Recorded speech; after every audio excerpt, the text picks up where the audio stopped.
Hi, I'm Melissa Coll. I'm a social worker with ALS United Mid-Atlantic since 2008. And my name is Gail Houseman. I'm a nurse and I've worked for ALS United Mid-Atlantic for the last almost 24 years. Melissa and I are going to be presenting on coping with ALS.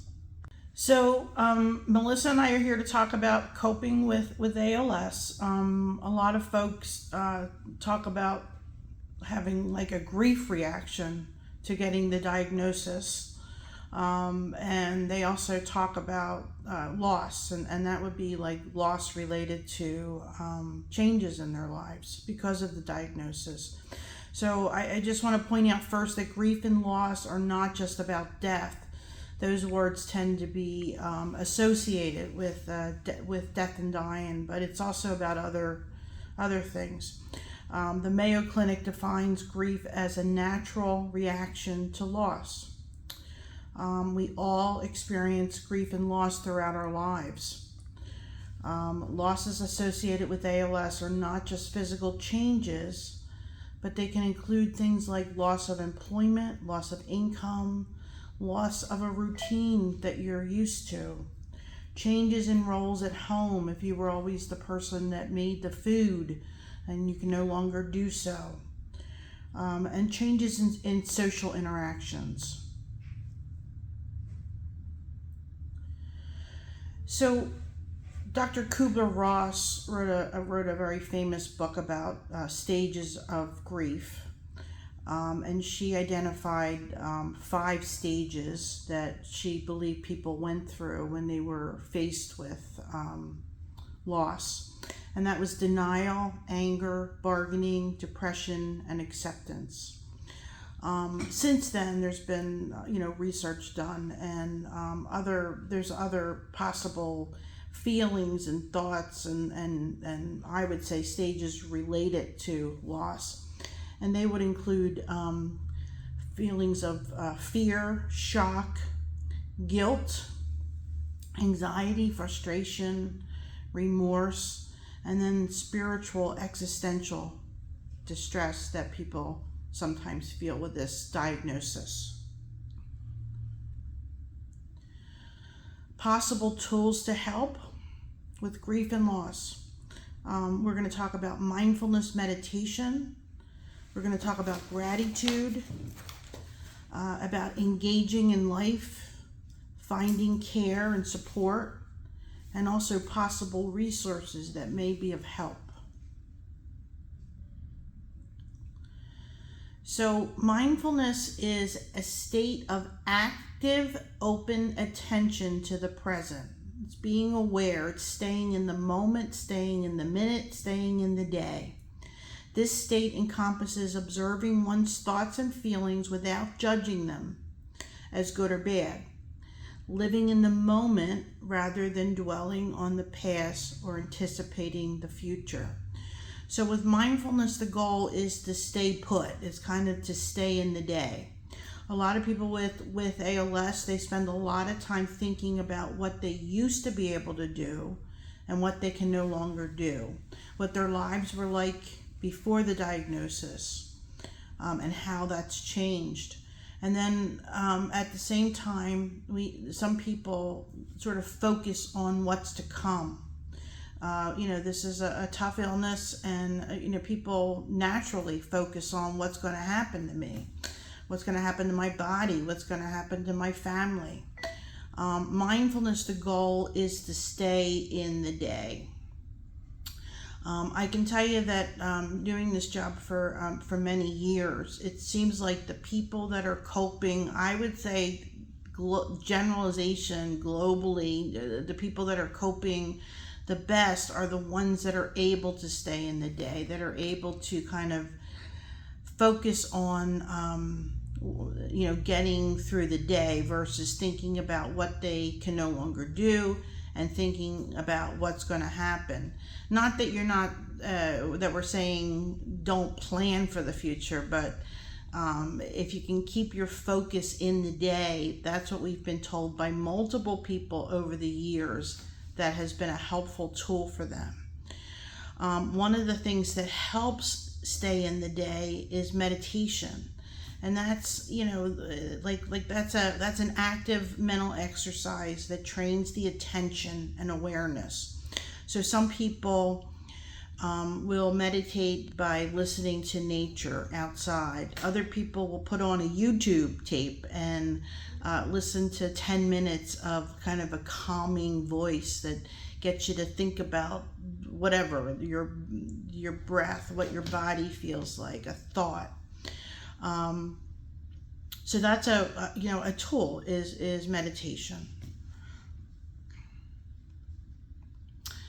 Gratitude is hard to talk about with this particular illness because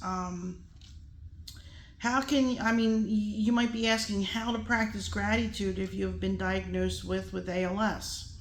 That was my first thought.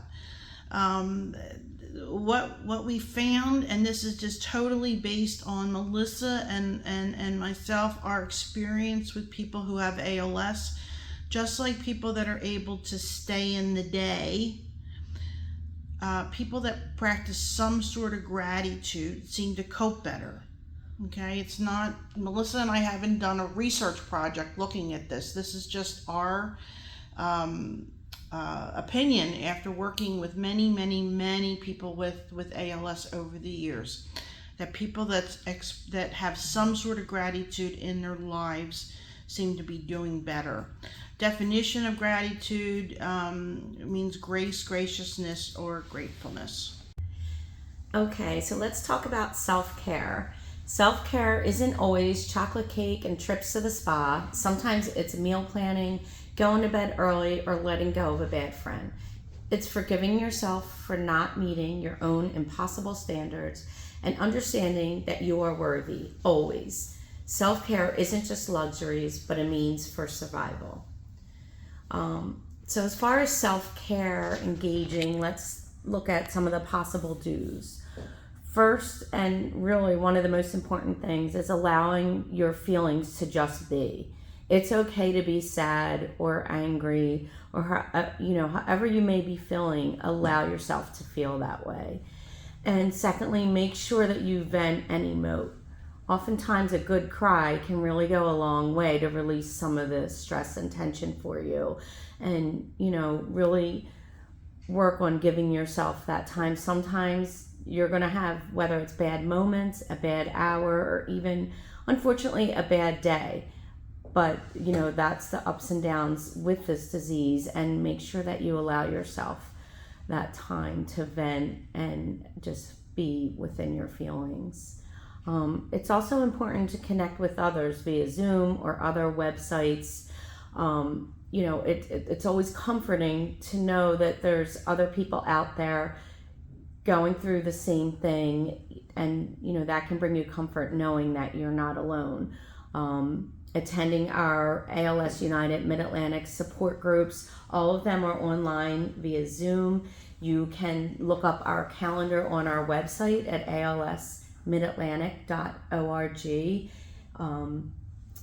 and they're great resources, a great way to connect with the ALS community.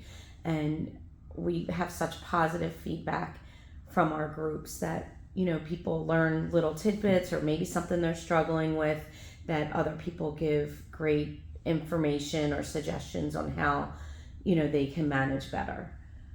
Another important thing is getting outside when you can, even if it's just on the porch. Dose of sunshine can go a long way, or even just breathing in some fresh air. It's always important to try and get outside whenever you can. And let's look at some more possible do's. Finding and seeing a supportive psychotherapist or counselor.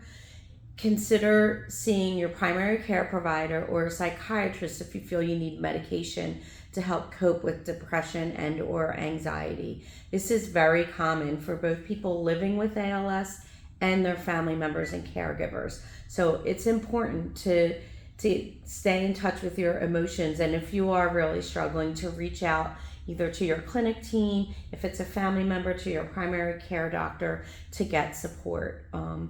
And so many people find it helpful to see a counselor and be able to just vent in that way as well. If you're not sure where to go, you can always reach out to your social worker at ALS United Mid-Atlantic, and they can give you some suggestions on seeking a therapist. Also, it's important to seek spiritual or religious help for existential concerns. If you're connected with your local community church or temple or whatever your religious belief, that can be very helpful to connect with them for spiritual guidance. Also, consider trying yoga, chair yoga, or even just simple stretches that can help you get started in your day or even throughout the day. That can help release some of the stress and tension. Consider getting involved in research. A lot of people have felt that this has been very empowering. There are ALS research ambassadors. Again, you can reach out to your clinic team or your social worker to find out more about how to get involved in research.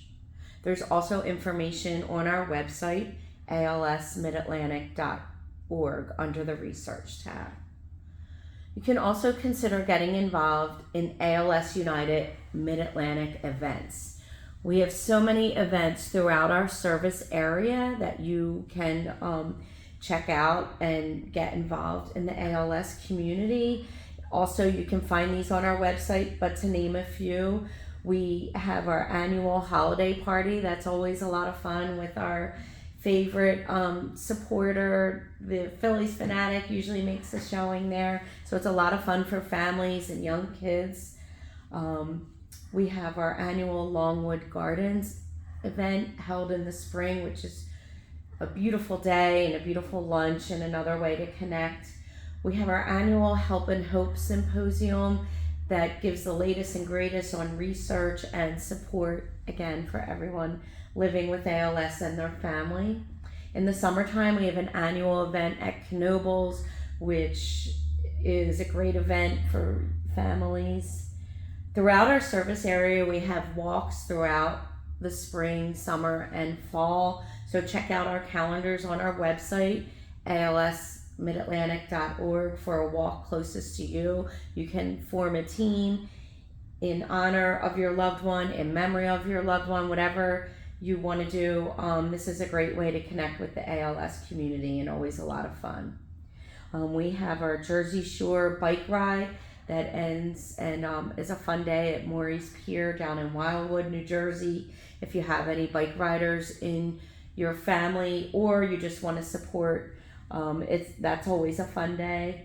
And for caregivers, we have Nancy's House Respite for caregivers. You can reach out to your social worker about that. We usually hold 1 or 2 each year in various locations, and they're a great 2-night respite for our caregivers to get some self-care for themselves.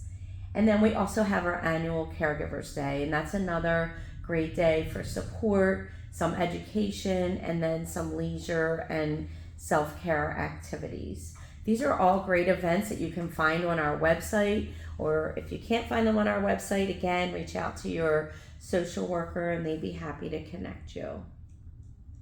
Here are some things that you don't want to do. Don't berate yourself for any negative thoughts or feelings you may be having.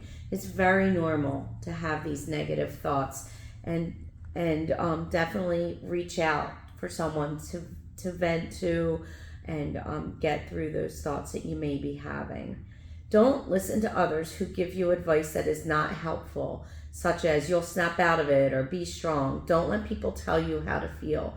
It's okay to feel any of the feelings that you're feeling. And try to surround yourself with people that are supporting you as opposed to really not supporting you or pushing you down.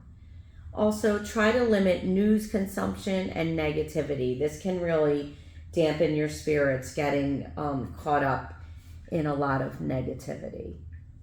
And also try to limit or not drink alcohol if you are feeling depressed. And as we had said before, reach out and seek help for anxiety and depression with your primary care doctor. Here are some helpful apps and resources that you may find beneficial. Gail spoke earlier about mindfulness, and we realize that that term can feel overwhelming, or like, that's not for me. There are many, many simple apps out there. Basically, Mindfulness for Dummies, I think, is even one of them that's not on here.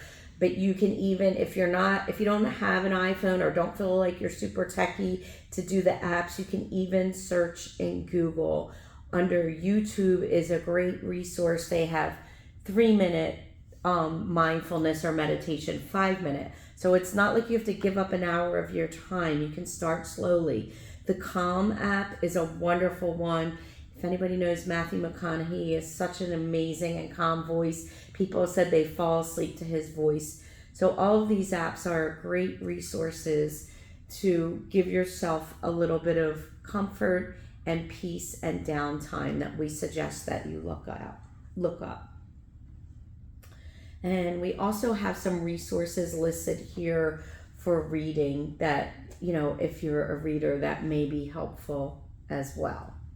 So we hope that all of these suggestions you find helpful. And if you have any questions or concerns, again, we encourage you to express them at your clinic appointments. Reach out to your social worker, try a support group. We're all here to help support you through this time. Thank you.